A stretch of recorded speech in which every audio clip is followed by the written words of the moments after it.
I moved to Afghanistan in 2006. I was a 26-year-old American teacher with an astrophysics degree. I knew nothing about Afghanistan, and I had just heard about a job volunteering for an NGO called Turquoise Mountain about a week earlier. First thing I saw when I arrived, two men perched on top of a 20-foot-high mud wall. One was an Afghan in a black turban, plastering a layer of mud on the side of the wall, and the other was a 34-year-old Scot in an English suit and muddy boots, turned out to be my boss.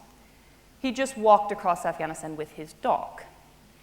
In the courtyard behind them, there was another dog, two peacocks, a 55-year-old Afghan engineer in an oversized tweed coat. There was an Australian architect, a Swedish-Pakistani potter, and 24 Afghan men wielding pickaxes and shovels. This project has been my home ever since. It's 7 years later, and I'm now running the project, and it's 600 staff. And it's completely changed my life. I've learned a lot about development, in particular about managing chaos. But let me start by telling you about the project. What did we actually do? Our base was in the heart of Kabul's historic old city, right on the banks of the river. This used to be a place of historic buildings, of incredible crafts, from jewelry to wood carving. But Afghanistan's been through 30 years of war. So there are 6 feet of garbage in the streets of the old city. The poverty is immense, 1 in 5 children dying before the age of 5. The craft masters are destitute. They have no markets, no students. Homes, buildings collapsing. There's no electricity. There's no water supply. There's no sanitation. Basically raw sewage in the streets. So we started by cleaning garbage. We didn't have any big machines. We just used wheelbarrows and shovels. And as we began, people had to climb over the walls into their courtyard houses. As we dug, we began to expose the walls, and then by the time we got back down to street level. Then we started rebuilding homes. And once we had cleared the garbage, people began to see the potential of the area. Donors gave us funds to dig trenches, build water supply pipes, electricity, sanitation, stone paving down every street to every house. And then, this allowed us, really, to provide full employment to every adult male in this part of the city. We moved on, then, to trying to revive the traditional craft industry. So we first had to track down retired craft masters. This is Abdul Hadi, 76 years old. He was one of the great lattice woodworkers in the country, but he was selling fruit in the bazaar. He had no markets. He had no students to whom he could pass on his skills. Then we needed to get machines. We needed to recruit students, both women and men. We needed to build ourselves a school. So we started training in wood carving, in calligraphy and miniature painting, in ceramics, and then after about 2 years in jewelry making and gem cutting. Now, Afghanistan has an incredible wealth of gems in the ground. It has emeralds, rubies, lapis lazuli, but without these gem cutters and jewelers, the rough gems are exported, and almost none of the value stays in the country with Afghan families. But the training in all these crafts really only made sense if we could sell them. So we started trying to sell their work around the world. Now, this is easier said than done. It is incredibly expensive to ship out of Afghanistan, and it takes a very long time to produce beautifully handcrafted goods. Afghanistan can't compete with India, China, Pakistan on price. It doesn't have the infrastructure, it doesn't have the literacy rates, it doesn't have the ports to compete in that way. And billions of dollars of money flooding in over the last decade have completely bloated the economy. So these needed to be unique, very high quality, handcrafted goods for international markets. So we persuaded international designers like Pippa Small to come to Kabul and volunteer. So Pippa's now designed 8 lines of jewelry with us. The most recent for the London high street chain Monsoon, and they sell from San Francisco to Paris. And these are in Kate Spade, 5th Avenue, New York City. Then in woodwork, one of the most amazing things Afghanistan does. Our first big commission was with an interior designer called Guy Oliver, and we created an entire suite of Afghan woodwork for a 5-star hotel in London called the Connaught.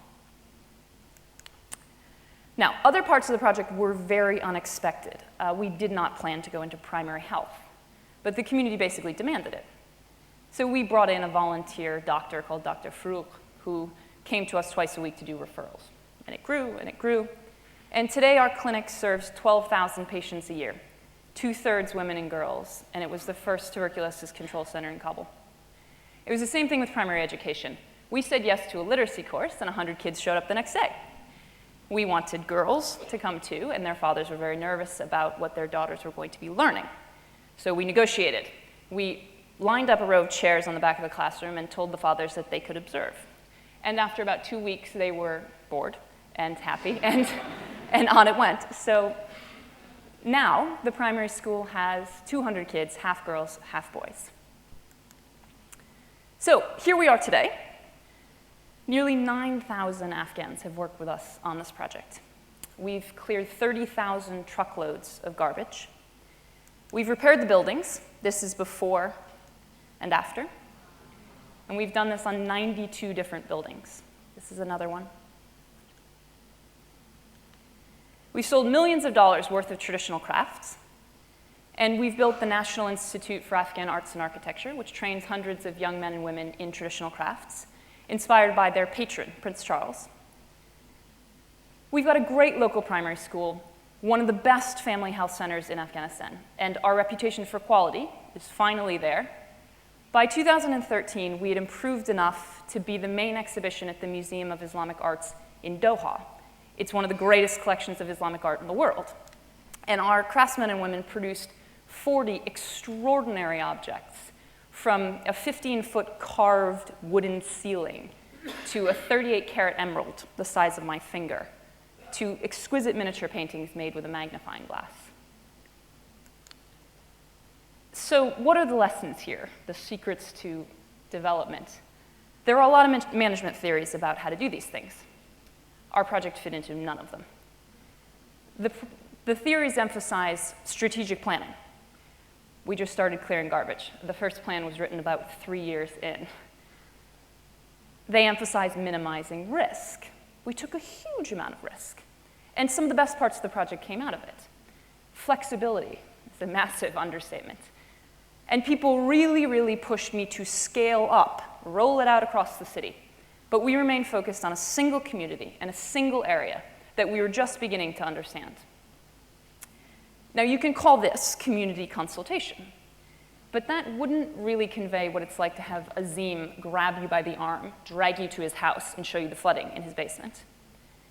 You can talk about data, the movement of literacy rates, but that wouldn't really convey what it's like to see a 92-year-old woman come to a literacy class and learn to read for the first time in her life.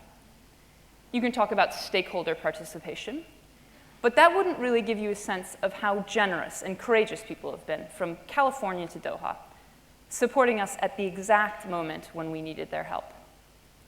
The teacher in me could describe the details of our vocational training curriculum, but that wouldn't really tell you how bad our ceramics were for about 5 years, and how completely miraculous it is now that we can produce very beautiful tiles. And there you can talk about capacity building and quality control. But that wouldn't really convey the hours spent trying to color match different shades of emeralds. And then the complete joy of seeing them on the Kate Spade website. It's really tempting to reduce these things to lessons. The point is, this project was so complicated and so much not according to the rules. We didn't expect to go into health. The community pushed us to do it. And now the clinic is one of the very best parts of the project. I believe that the secrets to development are not strategic planning. They're not feasibility studies. It's about energy. It's about forming a relationship with a single community over many years. It's about beauty. It's about pride. Now, I want to do this again in another country, and I've got an idea which one. And I could take 50 lessons, what went well in this project, and many that didn't, but it would be completely different in a different country. And the point is that when I get off the plane there, and I can keep a single thing in my brain, it's going to be this. Just start clearing the garbage. Thank you very much.